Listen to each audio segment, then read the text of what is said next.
दोस्तों, राहुल गांधी की वोटर अधिकार यात्रा चल रही थी। आप जानते हैं आखिरी दिन था और अचानक इस यात्रा के बीच बड़ा कांड हो गया। कुछ लड़के काले झंडे लेकर राहुल गांधी की गाड़ी के पास आ गए और उसके बाद राहुल गांधी ने कैसे संभाला है, क्या कुछ वहां पर हुआ है, मैं आपको सीधे भरत जी के पास लेकर चल रहा हूं, जिन्होंने लगातार इस यात्रा पर नजर बनाकर रखी है। भरत जी, काले झंडे दिखाए गए राहुल गांधी को, एक बड़ा कांड, बड़ी घटना है बिहार में। बिल्कुल सही कह रहे हैं आप। बिहार के भीतर राहुल गांधी की यात्रा में काले झंडे दिखाए गए, लेकिन राहुल गांधी ने इस बात को नहीं कहा कि मैं जान बचाकर वापस आ गया हूं। कुछ समय पहले नरेंद्र मोदी पंजाब जा रहे थे, रास्ते में किसानों ने काले झंडे दिखाए थे। नरेंद्र मोदी प्रधानमंत्री ने कहा था कि मैं जान बचाकर वापस आ गया हूं किसानों से। खैर, बिहार के भीतर जब से राहुल गांधी ने यात्रा शुरू करी है, तब से भारतीय जनता पार्टी के हाथ ऐसा कोई मुद्दा नहीं लग रहा है, ऐसी कोई बात हाथ में पकड़ में नहीं आ रही जिससे इस बात का विरोध किया जाए कि नहीं, चुनाव आयोग चोर नहीं है, नहीं, भारतीय जनता पार्टी चुनाव आयोग के साथ मिलकर वोट नहीं चुरा रही है, नहीं, भारतीय जनता पार्टी अपने दम पर जीतती है, चुनाव आयोग के सहारे नहीं जीतती है, नहीं, चुनाव आयोग और भारतीय जनता पार्टी एक ही थाली के चट्टे बट्टे नहीं है। ये बतलाने के लिए, साबित करने के लिए ऐसा कोई भी चीज सामने लेकर नहीं आ पा रहे हैं। अब मसला यह है कि जब राहुल गांधी ने यात्रा शुरू की, बतानी शुरू की, लोगों को कहना शुरू किया, तो यह बात घर घर तक जाने लगी कि चुनाव आयोग चोर है। ये नारा गूंजने लग गया, ये नारा लोगों की जुबान पर आ गया, ये नारा वाक्य बनकर जो है लोगों के जरूरी वाक्य बनकर लोगों की जुबान पर आने लग गया। भारतीय जनता पार्टी ने भारतीय जनता पार्टी की तरफ से काम क्या होता है कि भारतीय जनता पार्टी कहती है कि किसी ने गाली दी नरेंद्र मोदी जी की मां को, एक ये आरोप लगा। उसके बाद कांग्रेस के कार्यालय पर हंगामा किया, मारतोड़ की, जो भी किया। फिर उसके बाद ये होता है कि राहुल गांधी की यात्रा चल रही है और आतंकी अलर्ट देश में जारी हो जाता है। चंद्रकांत जी, आप समझ सकते हैं, जिस देश में भारतीय जनता पार्टी की सरकार है, नरेंद्र मोदी जी बार बार इस बात को कहते हैं कि जब कांग्रेस की सरकार हुआ करती थी, तब स्टेशनों पर और बस स्टॉपों पर यह बजा करता था मैसेज कि सावधान, अनजान चीज को ना छुएं, उसमें बम हो सकता है। हम जब से आए हैं तब से आतंकवाद को जड़ से समाप्त कर दिया। भले पुलवामा हो रहा है, भले पहलगाम हो रहा है, भले सब कुछ हो रहा है, लेकिन नरेंद्र मोदी जी बार बार इस बात को कहते हैं कि हम जब से आए तब से वो मैसेज बजना बंद हो गया है। खैर ठीक है, चलिए, पुलवामा उसको छोड़ दीजिए। आप जब राहुल गांधी बिहार में यात्रा करने लगते हैं, जब आपने ताजा ऑपरेशन सिंदूर किया है, जब आप बिहार की ही धरती पर खड़े होकर अंग्रेजी में बोलते हैं वर्ल्ड को कि मैं जो हो आतंकवाद को बर्दाश्त नहीं करूंगा, करारा जवाब मिलेगा, सहनशीलता से परे जो है वो मैं सजा दूंगा आतंकवाद को, तो अब उसी बिहार में जब राहुल गांधी लगभग 15-20 दिन मोदी के भाषण के बाद, 20 दिन बाद यात्रा करते हैं, उसी बिहार में आतंकी घुसे चले आ रहे हैं। भारतीय जनता पार्टी सरकार अलर्ट जारी कर रही कि सावधान, बचो बचो, भागो भागो, 3 आतंकी आ रहे हैं नेपाल के रास्ते, एक का नाम फलाना, एक का नाम ढिमकाना और तीसरे का नाम तिमकाना, 3 तो घुसे आ रहे हैं। ये समझने वाली बात है कि जब आपने ऑपरेशन सिंदूर करके सब आतंकी खत्म भी कर दिए, नोटबंदी करके आतंकियों का कमर तोड़ दी, आप लाल आंखें भी दिखा रहे हैं, तो राहुल गांधी बिहार में यात्रा कर रहे हैं और आतंकी बिहार में ही घुसे आ रहे हैं। आप उसी रूट पर आ रहे हैं। हाँ, उसी रूट पर आ रहे हैं और बिहार से ही आप दुनिया को संदेश दे रहे हैं कि आतंकियों को हम बहुत करारा जवाब देंगे। फिर बिहार में ही जाकर आप ऑपरेशन सिंदूर का जश्न भी मनवा रहे हैं और फिर उसी बिहार में आतंकी घुसे आ रहे हैं।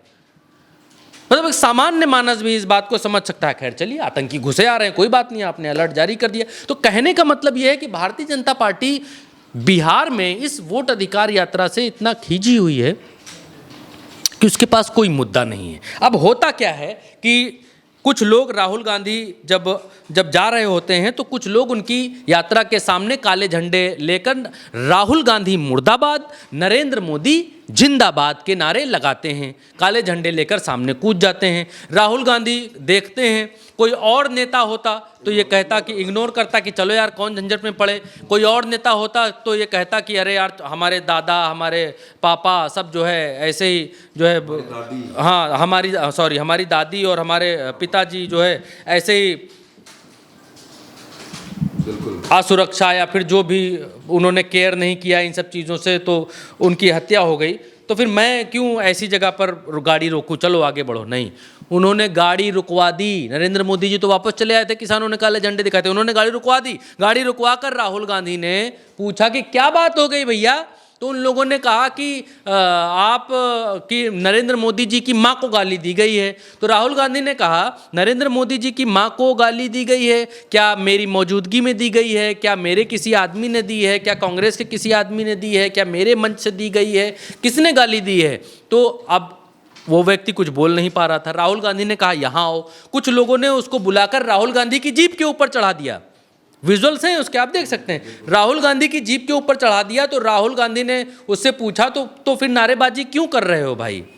राहुल गांधी ने उससे कहा कि वोट चोरी जानते हो कैसे हो रही है? राहुल गांधी ने उसको अपना फलसफा बताया कि वोट चोरी ऐसे हो रही है, तो वो सुनता रहा। उसके बाद राहुल गांधी ने जेब से जो है बच्चों को जो टॉफ़ियाँ बांटते हैं वो एक टॉफ़ी उसको दी और पानी बोले कि पानी पियोगे, और उसके बाद जो है उसको रवाना कर दिया, बोले चलो। तो ये है आज जब काले झंडे दिखाने का जो ये था। उसके बाद सुरेंद्र राजपूत कांग्रेस के जो प्रवक्ता हैं उन्होंने लिखा कि पूरे काले झंडा कांड पर कांग्रेस ने ये सुरेंद्र राजपूत ने कहा कि राहुल गांधी होना आसान नहीं है, ये अपना विरोध करने वालों को भी गले लगा लेते हैं, पानी पिलाते हैं, चॉकलेट खिलाते हैं और फिर सुरक्षित वापस भेजते हैं। आरा के पास भोजपुर में 4 लड़के काली कमीज पहनकर राहुल गांधी को काले झंडे दिखा रहे थे। ये थे युवा मोर्चा के विभू जैन जिला उपाध्यक्ष, हर्षराज मंगलम जिला महामंत्री, आदित्य सिंह, महाराणा प्रताप और विकास तिवारी जो जिला मंत्री हैं।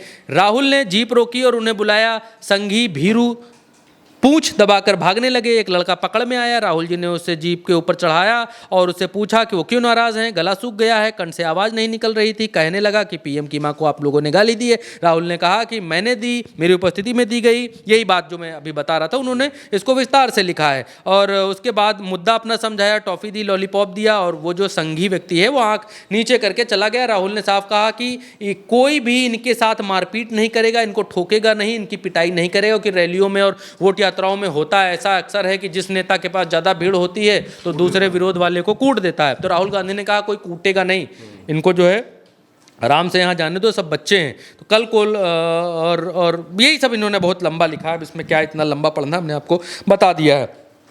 अब जो है राहुल गांधी ने इसके बाद कहा क्या है कि भारतीय जनता पार्टी के लोग जंप मार रहे हैं, आपको इसको सुनना चाहिए। सुनवाइए जरा, आइए। बीजेपी वाले बहुत ऊपर नीचे जंप मार रहे हैं, क्योंकि जंप मार रहे हैं ऐसे ऊपर नीचे, क्योंकि हमने इनकी चोरी पकड़ ली है।